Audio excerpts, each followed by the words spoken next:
Jadi orang tua saya itu memang pemulung, memang dua-duanya di Jakarta waktu saya kecil. Jadi saya tuh dititipkan ke kakek nenek, bapak ibu merantau ke Jakarta sebagai pemulung. Bahkan saat terakhir meninggal pun bapak ibu saya masih mulung. Mungkin karena kerjanya kotor ya, jadi kena virus, akhirnya sakit, meninggal di 2008. Jadi itu menurut saya titik terendah dalam hidup saya, kehilangan orang tua.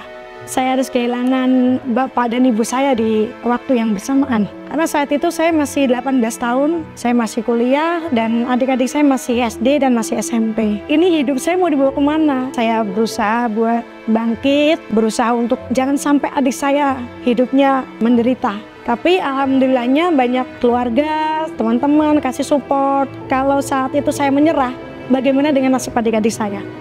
Kalau alhamdulillah ya di Narawi untuk saat ini kita per hari itu bisa ayam filet ya. Kita 2 sampai 2,5 ton per hari. Itu kita produksi untuk picisnya itu kurang lebih di 90.000 picis per hari. 90.000 picis per hari.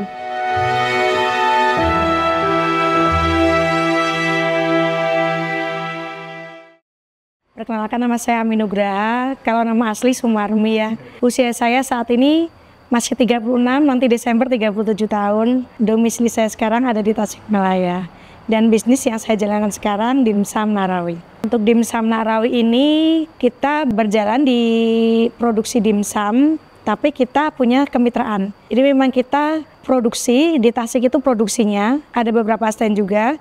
Nah untuk selanjutnya kita akan setorkan dimsum itu ke mitra-mitra. Jadi kita sistemnya kemitraan. Kita sudah punya beberapa mitra, jadi kita produksi di sini. Nah, kita baru setorkan ke mitra-mitra. Saat ini alhamdulillah ada 127. Kalau untuk di Jabodetabek ada di Jawa Tengah, di Jawa Barat, dan ada beberapa juga yang di Jawa Timur. Saya lahir di Grobogan, Purwodadi, jadi memang bapak ibu saya petani biasa. Saya punya 2 adik, saya anak pertama, kita 3 bersaudara cewek semua. Ya, jadi memang saya terakhir dari keluarga yang biasa saja, bahkan cukup sederhana, sempat juga kerja di Jakarta sebagai pemulung. Alhamdulillah orang tua saya punya harapan, cita-cita untuk anak-anaknya, agar anaknya sukses, jangan sampai mengikuti nasib dari orang tuanya. Jadi bapak saya ingat banget dulu pernah bilang jangan sampai anakku mengikuti jejakku gitu.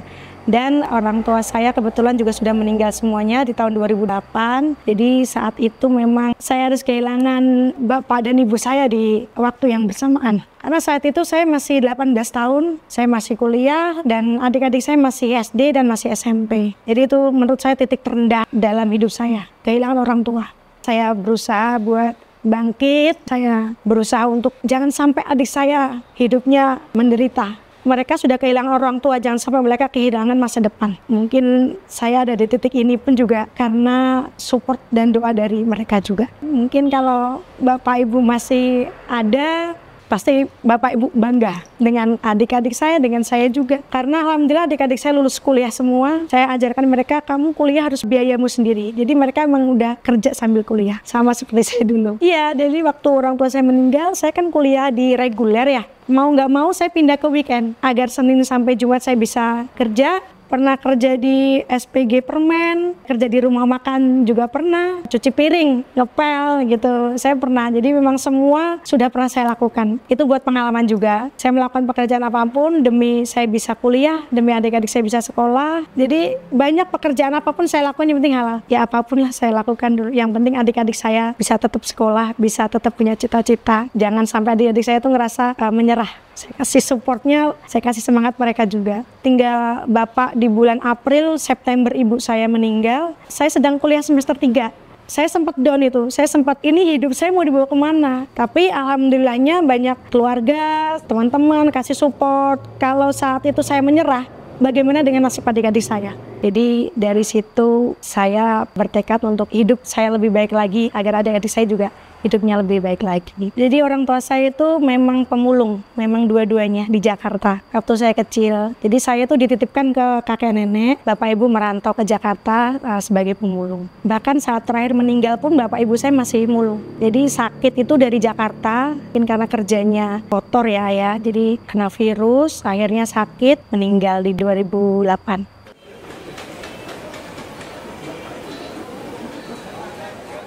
Kalau dulu sebelumnya saya sebelum berdiri Dimsum Narawiyah, karena saya kan dari Semarang, sebelum itu kan saya kerja. Saya 13 tahun di Bank BUMN. Waktu COVID itu karena memang ekonomi lagi nggak baik ya. Kita sempat di WFH juga, jadi otak tuh kayak berputar mikir gitu, ini saya nggak mungkin nih terus-terusan kerja di bank, saya nggak mau. Jadi gimana caranya saya belajar bisnis, memulai sesuatu yang mungkin kecil-kecilan dulu lah. Ya awalnya saya kan resign dari bank karena saya udah 13 tahun nih. Kebetulan saya juga waktu itu punya utang yang lumayan besar, 300 juta. Itu harus melunasin utang dulu. Jadi saya sempat dibantu sama adik saya konten kreator. Alhamdulillahnya dibantu adik dipinjemin 300 juta. Ini Bun, saya pinjemin 300 juta. Saya lunasin. Terus waktu itu saya kan kalau dari bank itu kan ada kayak DPLK, BPJS, ketenagakerjaan kan cair ya. Itu totalnya semua 160 juta. Jadi masih kurang nih buat lunasin. Jadi sisanya waktu itu saya masih utang bank lagi terus terang. Saya cicil, nanti saya cicil aja, saya pindah ke Tasik nih saya masih mencicil utang di bank saya itu. Itu yang pertama kali saya ke Tasik saya belum kerja karena saya resign kan 2023 ya. 2023 saya resign. Saya langsung ke Tasik, itu saya masih ikut kerja sama adik. Jadi saya bantu sebagai manajernya adik saya. Jadi belum jualan dimsum memang. Karena saya waktu itu adik bilang, Bunda kamu kerja ikut saya aja, nanti digaji buat nyicil yang utang yang di bank itu, sisanya. Jadi saya kerja sama adik, kurang lebihnya sekitar 4 bulan. Awalnya saya tuh dikasih dimsum sama teman saya. Dikasih dimsum ternyata kok enak ya, waktu mau beli ternyata mahal harganya. Saya mikirnya aduh saya tuh suka banget sama dimsum, tapi kok mahal ya kalau mau beli. Akhirnya saya coba-coba nih, buka YouTube cari resep dimsum, ketemulah sama salah satu resep yang akhirnya saya coba nih. Ternyata pas saya coba kok enak ya. Terus adik jadi mikir, Bun kenapa kamu nggak bikin usaha, ayo coba bikin usaha aja di Tasik. Waktu itu saya memang terusnya memang kurang pede karena dimsum yang saya bikin tuh customer saya kebanyakan di Semarang kan. Jadi saya merasa kayak bisa nggak nih saya menemukan customer baru nih di Tasik nih gitu. Nah alhamdulillahnya adik support bisa, nanti saya bantu. Alhamdulillahnya bisa kita trial nih, kita uji coba nih dimsum pakai mentai ya. Nah dan sausnya gitu kita uji coba nih. Kita nyari resepnya ini agak susah karena beberapa saus tuh nggak masuk dengan dimsum yang saya buat. Jadi kita uji coba ada beberapa saus. Alhamdulillah saya ketemu dengan Mamayo. Jadi memang itu yang awal mula saya ngerasa ini harus saya jual nih gitu. Karena waktu saya coba dengan Mamayo itu benar-benar cocok banget rasanya. Dan adik saya juga proof ini enak banget. Jadi kita tuh kasih dulu nih ke saudara, ke tetangga nih gimana, oh enak. Dan ya alhamdulillah kita uji coba, kita jual, kita buka store itu gitu. Kalau pertama sih coba-coba di 500.000. Jadi memang ya kan dari daging ya belinya cuma 5 kilo aja dulu. Tepung dan lain-lain hanya 500.000 aja sih. Bukan modal yang sampai jutaan. Saya bikinnya pun juga di rumah kontrakan waktu itu. Jadi ya masih seadanya gitu. Jadi cukup 500.000. Kalau motivasi sih sebenarnya mungkin biasa ya, ekonomi ya. Jadi memang saya nggak mau nih terus-terusan ada di zona yang ya menurut orang lain mungkin nyaman ya, tapi saya menjalankan saya nggak nyaman gitu. Dari resign itu memang bukan keputusan yang mudah karena orang melihat itu saya tuh udah sebagai wanita karir yang sukses pada saat itu, sudah menyandang pegawai tetap Bank BUMN. Jadi dengan berat saya harus memutuskan untuk resign. Tapi kalau saya nggak resign, saya juga nggak akan tahu nasib saya itu bagaimana nantinya gitu. Akhirnya saya bisa ada di sini. Yang pertama saya juga pengen berguna buat lingkungan saya. Itu salah satu cita-cita saya sebenarnya. Saya pengen hidup saya itu bermanfaat untuk orang sekitar, untuk banyak orang, untuk keluarga saya. Itu sih pertama motivasinya. Jadi bismillah aja.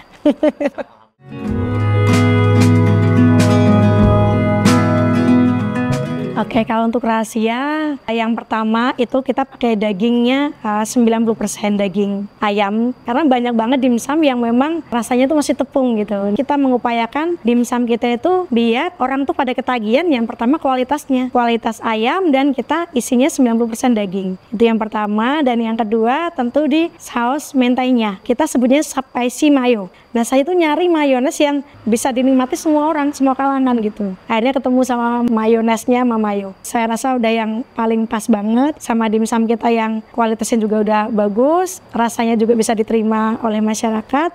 Itu sih menurut saya kunci utamanya. Jadi kalau mereka makan tuh, ini kok enak ya. Ada rasa gurihnya, ada rasa creaminya, dimsumnya juga full ayam, ada pedesnya, ada manisnya. Jadi orang tuh pasti bakal ketagihan. Karena saya awalnya pun juga ketagihan. Jadi saya rasa, saya yakin sih orang yang makan juga pasti besok bakal ketagihan juga. Waktu saya coba pakai Mama Yo itu cocok. Saya pernah uji coba itu sampai 10 saus saya beli semua. Jadi yang ada di warung tuh saya coba semuanya. Ini saus A kok kurang, rasanya kurang ini ya, kurang masuk, saus B kurang masuk ya. Bahkan saya sempat uji coba tuh kurang lebihnya sekitar 10 hari. Menciptakan saus dan dimsumnya tuh, kalau dimsum kan saya sudah pernah ya tapi memang masih ada beberapa yang perlu diperbaiki sih. Tapi untuk mencocokkan saus-sausnya tuh lumayan agak lama.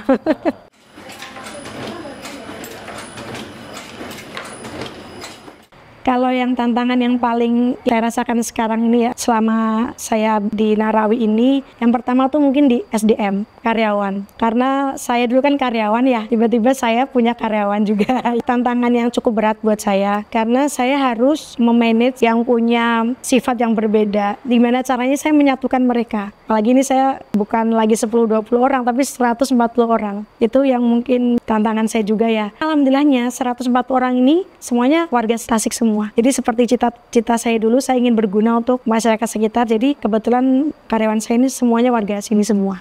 Budayanya beda, termasuk saya harus pendekatannya bagaimana ke karyawan. Misalkan mereka punya unek-unek atau saya dengarkan satu-satu gitu. Memang agak berat menurut saya di karyawan itu sih, gitu. Dan untuk tantangan yang lain mungkin ada di mitra-mitra kita ya, karena memang luar biasa sekali. Kita dalam setahun udah punya 127 cabang dan itu memang tersebar di seluruh Pulau Jawa.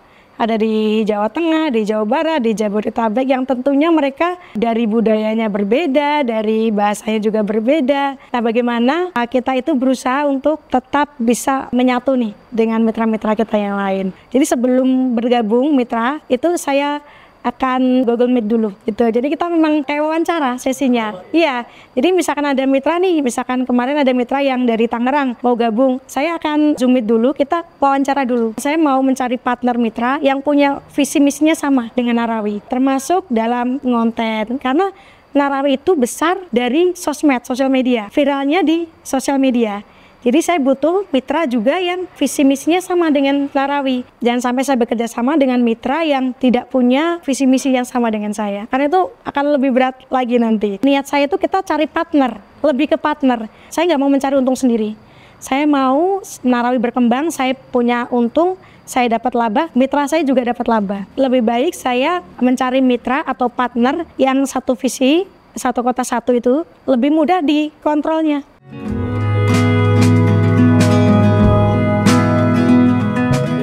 Kalau alhamdulillah ya di Narawi untuk saat ini kita per hari itu bisa ayam filet ya. Kita 2 sampai 2,5 ton per hari. Itu kita produksi untuk picisnya itu kurang lebih di 90.000 picis per hari. 90.000 picis per hari. Karena kita kirim ke mitra juga segitu. Jadi kita memang sistemnya setiap hari produksi agar yang kita kirim ke mitra itu fresh baru. Kualitasnya kita jaga bener-bener. Kalau dulu awalnya sih kita cuma 5 karyawan itu ya. Kita itu paling di sekitar 40 kilo lah per hari. Jadi kurang lebihnya mentok di 100 kilo per hari. Sampai dengan saat ini kita di 2,5 ton per hari. Kalau dulu sekitar 5.000 piece karena 5.000 piece satu hari. Maksimal di 10.000. Kalau dulu kita awal-awal kan hanya punya 3 outlet ya. Nah setelah bertambahnya mitra, lambat laun jadi naik-naik. Untuk pencapaian yang paling Masya Allah banget, itu tadi saya punya 140 pegawai ya. Saya punya 127 mitra, jadi sudah bisa membeli pabrik sendiri dengan hasil dimsum juga. Dan alhamdulillah juga sudah bisa cicil pembangunan rumah. Benar-benar Allah tuh ngasih jalannya nggak tanggung-tanggung. Saya mintanya sedikit tapi dikasih Allah tuh kayak dituang gitu. Di rezeki yang pertama kita yakin aja sih. Sabar, jangan nyerah, jangan sampai kita punya mindset, nggak bisa nih, jangan. Kita harus yakin, misalkan kita punya usaha ya kita harus yakin, bismillah. Narawi viral itu dari sosmed, dari TikTok ya. Karena sekarang itu orang lebih banyak scroll, apalagi dengan anak-anak muda. Dan anak muda tuh sekarang kalau mau jajan makanan viral itu gampang banget lah mereka nyari. Makanya saya selalu bilang syarat utama jadi mitra Narawi itu harus mau konten setiap hari. Jadi setiap hari harus punya konten karena sepenting itu marketing kita. Jadi kita itu sekarang sudah ada fasilitas sosmed, dunia sosmed yang luar biasa. Ini tuh kita punya wadah media yang kita marketing, kenapa nggak kita manfaatin gitu loh. Berkembangnya media sosial sekarang ini sangat menguntungkan buat usaha-usaha kecil UMKM terutama. Jadi buat teman-teman mungkin yang baru mulai bikin usaha, jangan malu buat posting. Nggak apa-apa, nggak masalah. Yang penting kita konten dulu. Yang penting kita marketing dulu. Kita itu harus cari audiens dulu, baru kita bikin produknya. Jangan sampai kita malu atau nggak siapa yang mau beli, jangan. Kita harus yakin aja sih. Karena kalau kita nggak akan tahu kalau kita belum nyoba. Kalau dulu saya nggak nyoba buat bikin dimsum, saya nggak akan tahu kalau saya bisa punya pabrik sekarang gitu.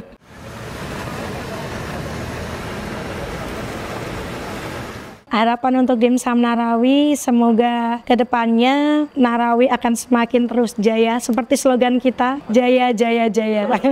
Akan terus berkembang, jadi kita tidak hanya produksi dimsum saja. Jadi kita akan bisa menciptakan menu-menu baru yang lain, yang diminati banyak orang juga, dicari banyak orang juga. Terus yang kedua, agar karyawan-karyawan saya, mitra-mitra saya, masih tetap bisa mencari rezeki dari Narawi, gitu sih, bermanfaat untuk orang lain.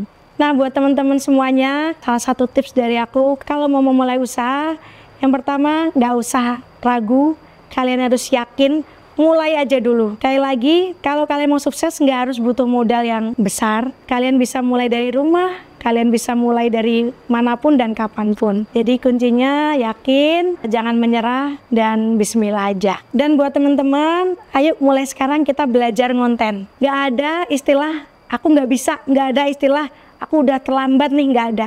Yang penting sekarang itu kalian mau apa enggak. Saya Ami Nugraha, owner dari Dimsum Narawi. Ini naik kelas versi saya. Temukan naik kelas versi kamu.